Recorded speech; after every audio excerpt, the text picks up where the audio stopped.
Hey everyone, welcome back. If you see a login error in the CIBC app, first double check your username and password. Make sure that caps lock is off and your detail is entered correctly.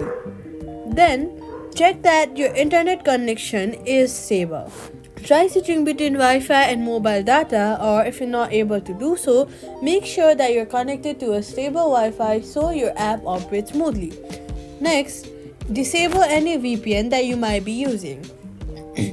If the error continues, tap Forgot Password and reset your password and reset your login credentials. You can also try closing the app. Swipe up from the bottom of your screen, look for the app, swipe it away, wait for a few seconds and reopen it. Restarting your phone, then restart your phone and log in again. Most login errors are resolved after resetting the password or verifying your correct connection, and that's it. Subscribe